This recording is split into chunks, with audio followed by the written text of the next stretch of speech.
안녕하십니까. 건강부동산TV입니다. 아파트 청약에 당첨된 이후에 계약할 때 자금조달계획서를 작성해서 제출을 하셔야 됩니다.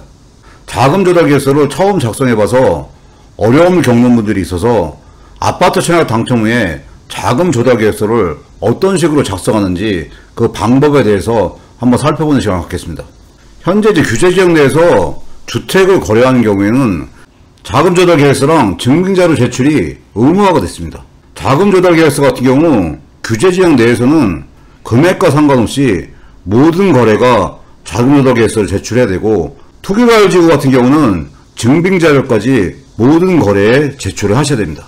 청약 대기자분들한테 엄청난 관심을 받았고 엄청난 경쟁률로 청약을 마친 세종시에서 분양하는 세종자이더시티 당첨자 발표가 오늘 있었습니다. 이 당첨자분들은 조만간에 계약을 작성해야 되기 때문에 세종자이더시티의 100일 A타입을 모델로 해서 작성하는 방법을 한번 살펴보겠습니다. 이 100일 A타입의 최고층에 만약에 당첨됐으면 최고층 분양가가 5억 2,700이었습니다. 이 자금조달서에 쓰는 금액은 이 공급금액만 포함되는 게 아니라 이 공급금액에 플러스해서 발코니 확장비 428만원까지 포함된 전체 금액인 5억 3,100, 280만원을 기준으로 자금조달계획서를 작성을 하셔야 됩니다. 이 양식이 아파트 청약 같은 경우 주로 쓰는 자금조달계획서 양식인데, 타이틀이 주택취득 자금조달 및 입주계획서로 되어 있고, 맨 위에 본인이 당첨된 타입 및 동과 호수를 기재하시고, 아파트 공급금액 5억 2,700, 발코니 확장 비용 428만원, 총 공급금액 5억 3,128만원을 이 양식에 기재하시면 됩니다. 가장 중요한 부분이 자금 조달 계획인데, 자기 자금인 부분이랑 차입금, 이 두 섹터로 이제 나눠져 있습니다. 이 부분에 대해서 세부적으로 한번 살펴보면, 먼저 자금 조달 계획 중에 자기 자금, 내가 마련할 수 있는 자금이 어떤 항목이 있는지를 구체적으로 기재하는 겁니다. 이 금융기관 예금액은 본인 명의의 예금이나 적금 금액을 기재하시면 됩니다. 본인 명의의 주식이나 채권, 각종 유가증권의 매각대금인데, 이 주식이나 채권을 처분해서 계약금을 입금하실 분들은 매각대금의 형식으로 기재하시면 되고, 향후에 이제 중도금 잔압의 경우나 잔금 때 주식이나 채권을 매각해서 자기 자금을 마련하겠다, 이런 분들 같은 경우는 보유 현황 금액을 적으시면 됩니다. 네 번째는 증여 상속에 대한 부분인데, 아파트를 분양받고 가족 등으로부터 증여나 상속을 받아서 조달하는 금액이 있는 경우는 기재하시면 됩니다.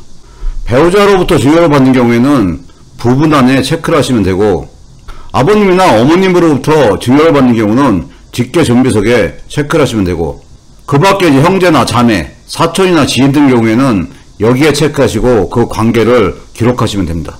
다섯 번째가 이제 현금 등 그 밖의 자금인데, 현금 같은 경우는 기재를 안 하시는 게 좋고, 그 밖의 자산으로는 펀드나 보험, 금융상품 등의 금액이 있으면 그 밖의 자산으로 기재를 하시고, 그리고 아파트 청약 시에 중요하게 이제 활용되는 부분이 미래소득에 대한 부분입니다. 이 미래소득 같은 경우는 당첨 후부터 입주 시까지 본인이 받을 월급에 대한 부분을 기재하는 겁니다.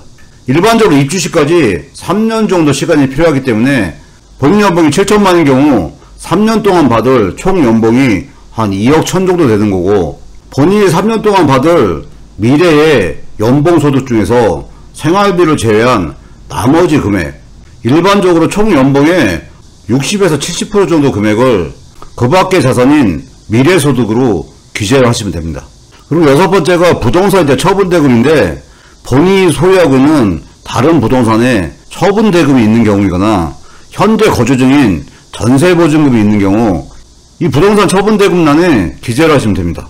이렇게 이제 개별 항목별로 기재를 한 다음에 2번부터 5번까지의 총 금액을 기재를 해서 자기 자금으로 조달할 수 있는 총 금액을 기재하시면 됩니다. 아파트 청약 같은 경우는 향후 이제 3년 이후의 일이기 때문에 여러 가지 유연성 있게 작성할 수가 있습니다. 그렇기 때문에 청약 시에 자금조달계획서에서 가장 중요한 부분은, 이 세종자이 같은 경우 계약금이 20%인데 100일 A타입 같은 경우 계약금 20% 금액이 1억 625만 6천 원입니다. 이 금액은 계약 시에 이제 증빙이 돼야 되기 때문에 본인 명의의 이제 예금이나 적금, 가족한테 증여나 상속받는 경우는 이 증여나 상속에 대한 부분, 만약에 이제 자기 자금으로 조달이 안 되고 신용대출을 받거나 차용을 받는 경우는 이 부분까지 꼼꼼하게 체크를 하셔서 계약금 부분에 대한 자금 조달 계획서는 금액이랑 증빙 자료를 확실하게 챙기셔야 됩니다. 그리고 자금 조달 계획 중에서 가장 중요한 부분은 이 차입금 부분이에요.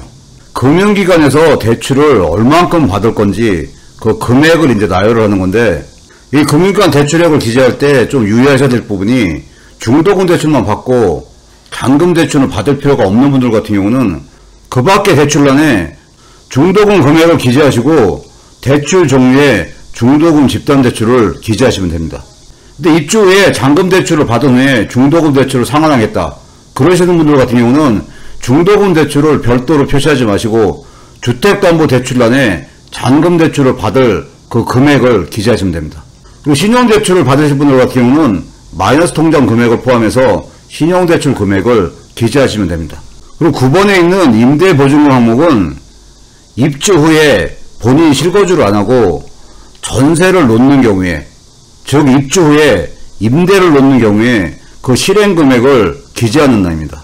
입주 후에 잔금 대출 받는 주택담보대출이랑 입주 후에 전세를 놓는 임대보증금 금액은 어떤 금액으로 기재를 해야 되는지 한번 살펴보겠습니다. 이 세종자이더시티의 예를 들어보면 세종자이더시티 최인근에 있는 아파트가 해밀동의 해밀 2단지 이제 세종 마스터힐스예요. 현재 기본적으로 40평 정도가 한 11억 이상은 거래가 되고 있고 전세 가격이 4억 5천 정도에 형성이 되어 있습니다. 이 세종시내 투기과열지구이기 때문에 40%가 이제 대출이 됩니다. 근데 이 40% 금액은 분양가의 40%가 아니라 입주 시에 형성되는 감정가의 이제 40%가 적용이 돼요. 현재 시점에서 3년 뒤에 감정가를 알 수 없기 때문에 현재 인근에서 거래되고 있는 이 11억을 기준으로 해도 충분합니다. 입주 시 감정가가 11억이라고 예상할 때 9억까지는 40%, 3.6억, 2억까지는 9억 초과되는 2억은 20%, 그래서 4천만원. 토탈 최소 4억 정도는 주택담보대출 금액으로 기재하셔도 됩니다. 향후 실거주를 안하고 이제 전세를 놓으실 경우 입주시의 전세금 같은 경우도 현재 시세가 지금 4억 5천이니까 이 금액을 조금 초과하시는 정도까지는 적으셔도 됩니다. 그리고 10번 항목에 회사 지원금 및 사채 등 같은 경우는 대부업체에서 사채를 얻는 경우, 본인이 소속된 회사 등에서 주택자금의 이제 대여금을 받는 경우는 이 항목에 금액을 기재하시면 되고, 그 밖에 차입금 같은 경우는 가족이나 이제 친인척한테 돈을 이제 차용하는 경우에 그 금액을 기재하는 겁니다. 배우자한테 차용하는 경우는 이 배우자난에, 직계존비속으로부터 차용하는 경우는 이 직계존비속난에, 그 밖에 관계인 경우는 형제나 자매나 사촌이나 지인 그 관계를 기재하시고 이 부분에 체크를 하시면 됩니다.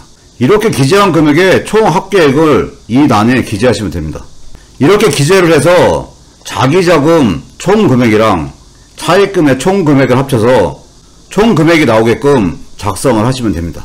근데 일반적으로 이제 분양가 상한제 지역 중에서 서울 수도권 같은 경우는 실입주를 해야 되기 때문에 전세를 활용할 수 없기 때문에 주택담보대출 이 금액을 신경 써서 작성을 하셔야 되고, 이번에 분양을 마친 세종자이더시티 같은 경우 분양가 상한제 지역이면서 거주 의무가 없었기 때문에 향후에 실입주를 안하고 전세를 놓겠다 하면 이 전세보증금인 임대보증금만으로도 이 자금조달 계획서는 어느 정도 해결이 됩니다.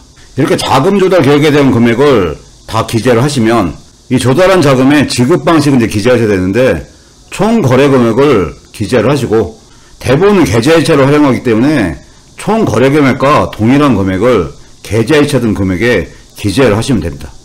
이 자금조달 계획서를 작성한 이후에 투기과열지구 같은 경우는 증빙자료를 제출을 해야 됩니다. 근데 청약 당첨 후 자금조달 계획서를 작성할 때 이 증빙자료 같은 경우는 향후에 발생할 부분이 많이 있습니다. 향후에 뭐 전세를 놓겠다, 뭐 주택담보대출을 받겠다, 3년 동안에 미래소득으로 납입을 하겠다, 이런 식으로 현재 시점에서 증빙자료가 없는 경우가 있습니다. 이런 경우는 주로 이제 미제출 사유서를 활용을 하는 거고, 계약금은 계약 시에 발생하는 거기 때문에 계약금에 대한 부분은 이 증빙자료를 준비를 하셔야 됩니다. 오늘 아파트 청약 당첨 후에 작성하게 되는 자금조달계획서의 작성 방법에 대해서 살펴봤는데, 이 자금조달계획서 같은 경우는 향후에도 주택 거래할 때마다 작성을 해야 되는 부분이기 때문에 참고를 하시면 될 것 같습니다. 오늘 영상 여기까지고요. 시청해주셔서 감사합니다.